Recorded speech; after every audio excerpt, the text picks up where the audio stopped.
নমস্কাৰ aptitude two 4 ডিচেম্বৰলৈ সকলোকে স্বাগতম জনাইছোঁ। আজিৰ ভিডিঅ'ত আমি APSC Grade-IV 2024 কুৱেশ্যন পেপাৰখন আলোচনা কৰিম। ইয়াত আমি কেৱল মেথমেটিক্সৰ কুৱেশ্যনখিনিহে মাত্ৰ আলোচনা কৰিম।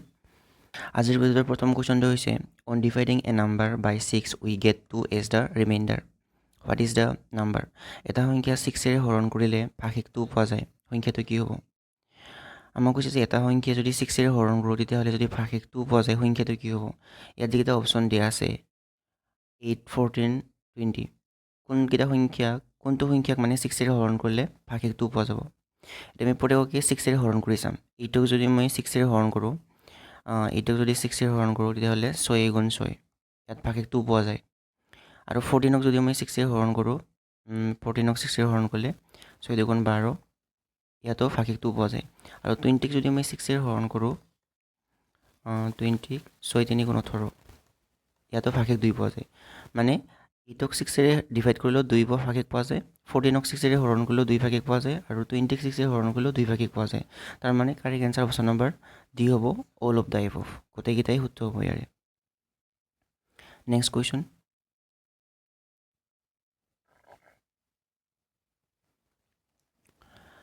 এইটো কুৱেশ্যন সুধিছে what is the value of 7 - 1 divided by 2 + 1।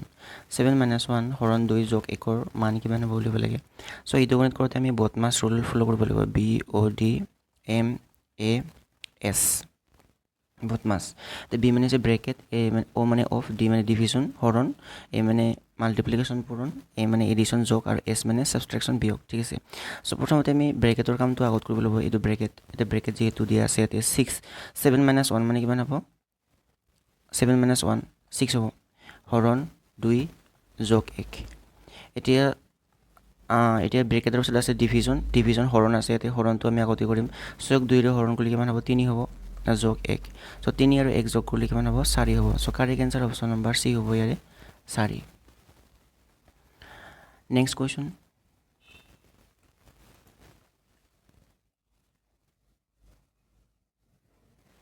এইটো কুৱেশ্যন সুধিছে যে 1/4 of A number x is 15। What is the 30% of x?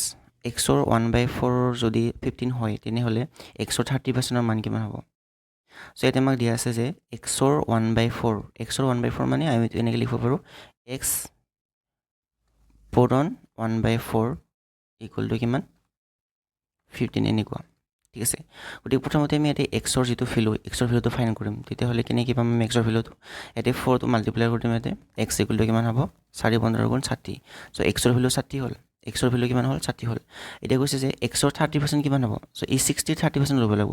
চ' 60ৰ 30% মানে হৈছে 60 × 30%, 60 × 30%, 60 × 30, 60 × 30% মানে 30/100। এতিয়া আমি কেঞ্চেল কৰিম, 0 0 0 0 কেঞ্চেল, 6 × 3 কিমান হ'ব? 18 হ'ব। So' correct answer option number B হ'ব, 18।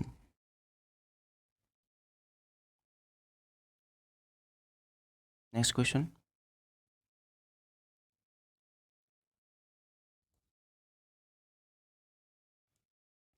এই কুৱেশ্যনত দিয়া আছে যে a shopkeeper sold an item at a profit of 100%. The cost price of the item was 100 rupees. What was the selling price of the item? এজন দোকানীয়ে কোনো এবিধ সামগ্ৰী 100% লাভত বিক্ৰী কৰিলে। ঠিক আছে। সামগ্ৰীৰ ভিতৰত ক্ৰয় মূল্য আছিল 100 টকা। সামগ্ৰীবিধ বিক্ৰী কৰা দামটো কি হ'ব? 100% লাভত বিক্ৰী কৰিলে, তাৰমানে কি জানানে? ইয়াৰ অৰ্থ হৈছে যে এজন দোকানে কোনো এবিধ সামগ্ৰী যদি 100% লাভত বিক্ৰী কৰে, তাৰমানে যিমান দামত কিনিছিল সিমান দামতেই বিক্ৰী কৰিব। ক্ৰয় মূল্য মানে বস্তুটোৰ বস্তুটোৰ কিনা দাম আছিল 100 টকা। গতিকে যদি 100% লাভ হ'ব লাগে, তেতিয়াহ'লে 100 টকা দামৰ বস্তু এটাত 100 টকাই লাভ হ'ব। গতিকে যদি লাভ 100% হয়, মানে 100 টকা লাভ হ'ব, 100 টকাত 100 টকা লাভ, 100% লাভ, তেতিয়াহ'লে বেচা দাম যিটো বিক্ৰীৰ দাম হ'ব সেইটো কিমান হ'ব? 100 + 100 200 হ'ব। So' correct answer option number C হ'ব, কাৰেক্ট এনচাৰ। Next question.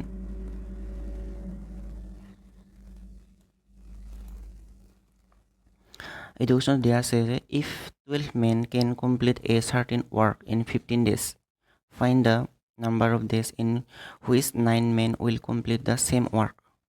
12জন ব্যক্তিয়ে এটা নিৰ্দিষ্ট কাম যদি 15 দিনত সম্পূৰ্ণ কৰিব পাৰে তেনেহ'লে 9জন ব্যক্তিয়ে এটা কাম সম্পূৰ্ণ কৰিবলৈ কিমান দিন লাগিব সো ইয়াতে আমাক দিয়া আছে যে 12জন ব্যক্তিয়ে কামটো সম্পূৰ্ণ কৰিবলৈ 15 দিন লাগে তেতিয়াহ'লে 9জন ব্যক্তিয়ে কামটো সম্পূৰ্ণ কৰিবলৈ কিমান দিন লাগিব ঠিক আছে এতিয়া 12জন পাৰ্চনে কামটো কৰিবলৈ কিমান দিন লাগে 15 ডেজ লাগে ওকে এইটো পাৰ্চন এইটো ডেজ এতিয়া আমি প্ৰথমতে কি কৰিম 12জন ব্যক্তিয়ে যদি কামটো কৰিবলৈ 15 দিন লাগে তেতিয়া এজন ব্যক্তিয়ে কিমান দিন লাগিব সেইটো আমি উলিয়াব লাগিব গতিকে 12জন ব্যক্তিৰ কাৰণে যদি 15 দিন লাগে এজন ব্যক্তিৰ কাৰণে কিমান দিন লাগিব 20 দিন লাগিব গতিকে ইয়াতে 12 টো মাল্টিপ্লাই হৈ যাব 15 * 12 এজন ব্যক্তিৰ কাৰণে 12 পূৰণ 15 দিন লাগিব ঠিক আছে এতিয়া 9জন ব্যক্তিৰ কাৰণে কিমান লাগিব সো 9জন ব্যক্তিৰ কাৰণে আমি কি কৰিম ইয়াতে 9 ডিভাইড কৰি দিম 15 * 12 ডিভাইডেড বাই 9 এতিয়া কেনসেল আউট কৰিলে আমি পাম 3 * 3 = 9 আৰু 3 * 4 = 12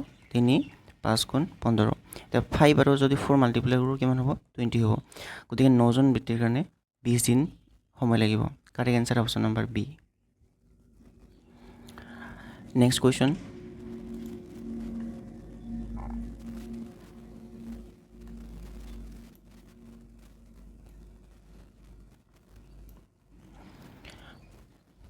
এইটো কোৱেশ্চন দিয়া আছে a rectangular water tank is 5 meter long 4 meter wide and 2 meter deep how much water can it hold এটা আয়তাকৃতিৰ পানীৰ টেংকি 5 মিটাৰ দীঘল 4 মিটাৰ বহল আৰু 2 মিটাৰ গভীৰ তেনেহ'লে ইয়াত কিমান পৰিমাণৰ পানী ধৰিব সো আয়তাকৃতিৰ পানীৰ টেংকিৰ কথা কৈছে গতিকে ইয়াতে আমি পানীৰ টেংকিটোত কিমান পৰিমাণৰ পানী থাকিব উলিয়াব লাগে তাৰ মানে আমি টেংকিটোৰ আয়তন উলিয়াব লাগিব যেটো আমাৰ আয়তাকৃতিৰ টেংকি হয় তাৰ যেটো আয়তন মানে ভলিউম কি হ'ব জানানে তাৰ যেটো L * B * H এটা আয়তাকৃতিৰ টেংকি মানে হেতু আয়তীয় ঘনকাকৃতিৰ এনেকুৱা টাইপৰ টেংকিটো এনেকুৱা টাইপৰ হ'ব এটা L এইটো B এইটো H হ'ব গতিকে L * B * H মাল্টিপ্লাই কৰিলে আমি তাৰ কি পাম আয়তন পাম মানে তাতে কিমান লিটাৰ পানী ধৰিব হেতু আমি উলিয়াব পাৰিম এতিয়া ইয়াৰ আয়তন কিমান হ'ব L মানে দিয়া আছে এতে পানী টেংকিৰ দিক দিয়া আছে 5 মিটাৰ 5 B মানে দিয়া আছে 4 মিটাৰ আৰু H মানে দিয়া আছে 2 মিটাৰ গতিকে এইখিনি মাল্টিপ্লাই কৰিলে আমি পাম 20 4 5 * 20 আৰু 2 * 40 40 আৰু ইউনিটটো কি হ'ব যেহেতু মিটাৰ আছে মিটাৰ * মিটাৰ কিউব হ'ব এতিয়া যেহেতু এনসাৰ এটা লিটাৰত দিয়া আছে আমি জানো যে 1 metre cube = 1000 litre 1 metre cube মানে হৈছে 1000 লিটাৰ এইটো আমি মনত ৰাখিব লাগিব গতিকে 1 মিটাৰ কিউব মানে যদি 1000 লিটাৰ হয় 40 মিটাৰ কিউব মানে কিমান হ'ব 40000 লিটাৰ হ'ব 40000 litre the correct answer option number C হ'ব 40000 লিটাৰ পানীৰ টেংকিটোত 40000 লিটাৰ পানী থাকিব নেক্সট কোৱেশ্চন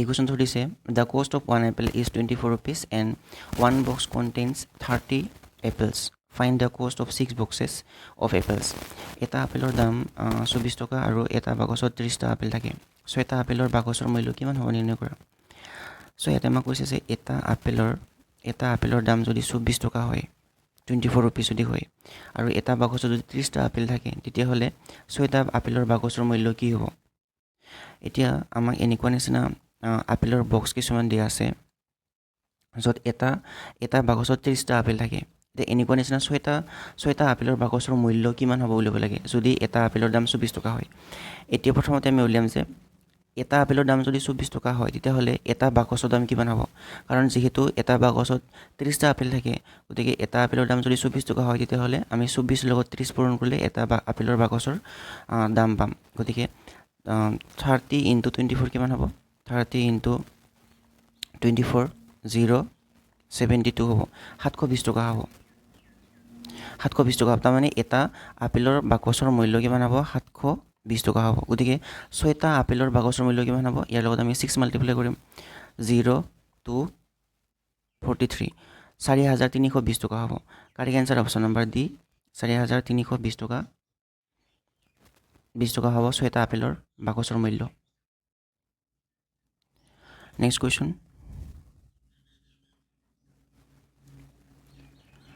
এইটো কুৱেশ্যন সুধিছে the denominator of A fraction is 3 more than its numerator. If 2 is added to both of the numerator and denominator, the fraction becomes 3/4. What is the original fraction? এটা ভগ্নাংকৰ হৰ যদি ইয়াৰ লবতকৈ 3 বেছি হয় আৰু যদি লব আৰু হৰ দুটাতে 2 যোগ কৰা হয় ভগ্নাংকটো 3/4 হয় তেতিয়াহ'লে মূল ভগ্নাংকটো কি হ'ব এতিয়া আমি প্ৰথমতে যেটা এটা ভগ্নাংক কেনেকুৱা আৰি থাকে এটা ভগ্নাংক ওপৰতে হৈছে নিউমাৰেটৰ তলতে হৈছে ডিনমিনেটৰ মানে ওপৰতে হৈছে আমাৰ লব আৰু তলতে হৈছে হৰ ঠিক আছে ওপৰটো লব তলৰটো হৰ এতিয়া আমাক কৈছে যে যদি লব আৰু হৰ দুটাতে যদি 2 যোগ কৰা হয় ভগ্নাংকটো 3/4 হয় তো মূল ভগ্নাংকটো কি হ'ব এটা আমি কি কৰিম জানানে যিকেইটা ভগ্নাংক দিয়া আছে এইটো আমি বেলেগ মেথডতো কৰিব পাৰোঁ ট্ৰাই কৰিব পাৰোঁ কিন্তু ইয়াত যিকেইটা ভগ্নাংক দিয়া আছে এই ভগ্নাংক কেইটাতে মই লব আৰু হৰ দুটাতে 2 যোগ কৰি চাওঁ এবাৰ ঠিক আছে সাপোজ মই ইয়াত 2 যোগ কৰিলোঁ ইয়াতে যিটো ভগ্নাংক আছে ইয়াৰ লগত লবৰ লগত 2 আৰু হৰৰ লগত 2 যোগ কৰি চালোঁ তেতিয়াহ'লে ইয়াতে মই কিমান পাম 4 আৰু 2 প্লাছ কৰিলে 6 হ'ব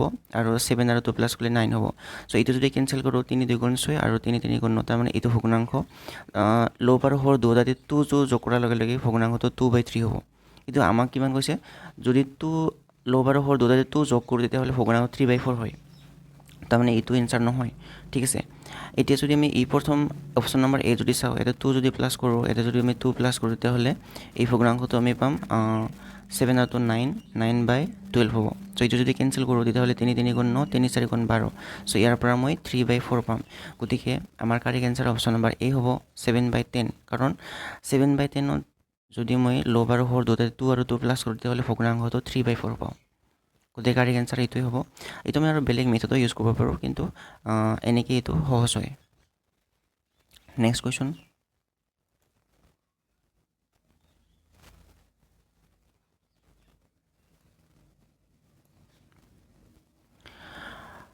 এইটো কুৱেশ্যন দিয়া আছে what is the ratio' of 15 minutes to 1 hour এতিয়া মই কৈছোঁ 15 মিনিটৰ পৰা 1 ঘণ্টাৰ অনুপাত কিমান হ'ব মানে 15 মিনিটছ আৰু 1 ঘণ্টা 1 hour 15 মিনিটছ আৰু 1 hour ৰেচিঅ' মানে অনুপাত কিমান হ'ব বুলিব লাগে এতিয়া আমি জানো যে অনুপাত উলিয়ালে সদায় ইয়াৰ যিটো ইউনিট আছে মানে একক থাকে সেই একক দুটা একেই হ'ব লাগে ইয়াত মিনিট দিয়া আছে ইয়াত আমাৰ আৱাৰ দিয়া আছে গতিকে দুটা একক একে নহয় গতিকে দুটা একক আমি একেই বনাব লাগিব সো এইটো আমাৰ 15 মিনিট থাকিল আৰু ইপিনে 1 hour মানে কিমান মিনিট 60 মিনিট গতিকে 1 hour মানে 60 মিনিট মই কৰি ল'ম এইটো সো 1 hour প্লেছত মই 60 মিনিট লিখিম এতিয়া এইটো 15 মিনিট হ'ল এইটো 60 মিনিট হ'ল এবাৰ দুটাকে যদি কেনসেল কৰোঁ 15 গুণ 15 15 4 গুণ 60 গতিকে correct answer option number D হ'ব 1:4 নেক্সট কুৱেশ্যন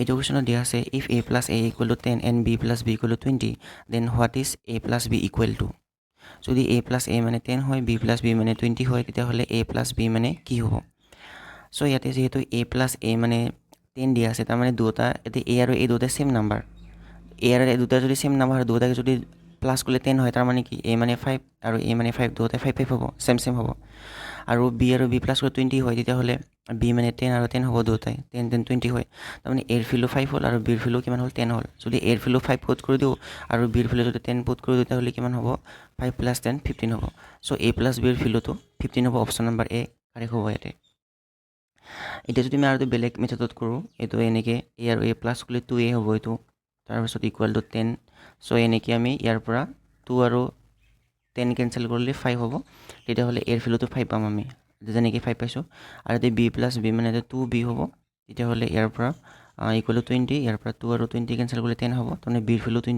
10 হ'ব ঠিক আছে সো a ৰ ভ্যালু 5 b ৰ ভ্যালু 10 পুট কৰিলে 15 হয় correct answer option number a হ'ব 15 নেক্সট কোৱেশ্চন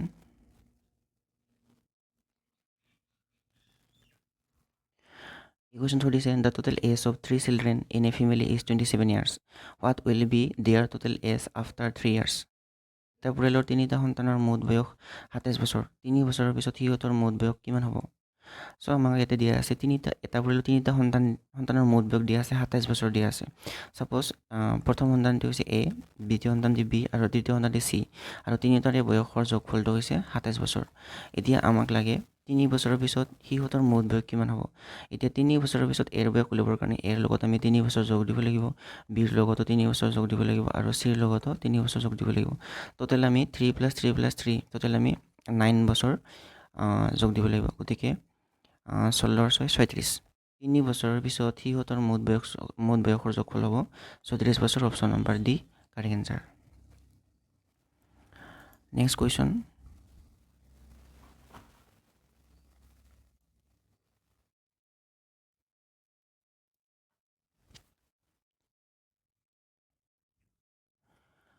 এই কুৱেশ্যন দিয়া আছে the sum of 3 conjugative numbers is 51, what is the middle numbers. তিনিটা ক্ৰমিক সংখ্যাৰ যোগফল 51, মাজৰ সংখ্যাটো কি হ'ব। চ' ইয়াতে আমাক তিনিটা ক্ৰমিক সংখ্যাৰ যোগফল দিয়া আছে, মাজৰ সংখ্যাটো উলিয়াব লাগে। চ' এনেকুৱা যদি আমাক প্ৰব্লেম থাকে যে 3 কনজুগেটিভ নাম্বাৰৰ চামটো দিয়া আছে 51, তেতিয়াহ'লে মিডিল নাম্বাৰটো কি হ'ব। ঠিক আছে। চ' আমি কি কৰিম, ইয়াৰ যিটো চাম মানে যোগফল দিয়া আছে, যোগফলক আমি 3ৰে ডিভাইড কৰিব লাগিব। 3ৰে ডিভাইড কৰিলে যিমান পাম সেইটোৱে হ'ব মাজৰ সংখ্যাটো। 3ৰে 51ক ডিভাইড কৰিলে 17 হয়। গতিকে কাৰেক্ট এনচাৰটো হ'ব অপশ্যন নম্বৰ C 17। এতিয়া মই ইয়াতে দেখাই দিছোঁ। ছাপ'জ তিনিটা সংখ্যা 5, 6 আৰু 7। মই তিনিটা সংখ্যা ক্ৰমিক সংখ্যা যোগ কৰিলোঁ, 5, 6, 7 ক্ৰমিক সংখ্যা। ইয়াৰ যোগফলটো 18 হ'ব। ঠিক আছে, ইয়াৰ যোগফল কিমান হ'ব, 18 হ'ব। এতিয়া এই যিটো 18 আছে, 18ক যদি আমি 3ৰে ডিভাইড কৰোঁ, 3ৰে ডিভাইড কৰোঁতে হ'লে কিমান হয় জানানে, 6 হয়। মাজৰ সংখ্যাটো হয় ইয়াৰে। কাৰণ এনেকুৱা নিচিনা তিনিটা ক্ৰমিক সংখ্যা, ছাপ'জ 7, 8 আৰু 9 তিনিটা ক্ৰমিক সংখ্যা যোগ কৰিলে আমি কেনেকৈ কৰিব লাগে জানানে, এই যিটো মাজৰ সংখ্যা আছে, এই মাজৰ সংখ্যাৰ লগত 3 পূৰণ কৰি দিব লাগে। 8 × 3 = 24। তাৰমানে তিনিটা ক্ৰমিক সংখ্যা যোগ কৰিলে কিমান হ'ব, 7, 8 আৰু 9 যোগ কৰিলে 24 হ'ব। মই কি কৰিছোঁ, তিনিটা সংখ্যা আমি যোগ কৰা নাই, কেৱল মাজৰ সংখ্যাটাৰ লগত মই 3 পূৰণ কৰি দিছোঁ, 24 হ'ব। আৰু যোগ কৰিলে আমি 24 পাম। গতিকে যিহেতু মাজৰ সংখ্যাটাৰ লগত 3 পূৰণ কৰিলে 24 হয়, তাৰমানে 24ক যদি 3ৰে হৰণ কৰোঁ মাজৰ সংখ্যাটো পাম মই। যোগফলটোক 24 3ৰে হৰণ কৰিলে মাজৰ সংখ্যাটো পাম। চ' এনেকুৱা নিচিনা যদি তিনিটা ক্ৰমিক সংখ্যাৰ যোগফল দিয়া থাকে, মাজৰ সংখ্যাটো যদি উলিয়াব লাগে, তেতিয়াহ'লে সেই যোগফলক 3ৰে হৰণ দিব লাগিব, এনেকুৱা। ঠিক আছে। So' correct answer option number C হ'ব, ইয়াৰে 17 হ'ব।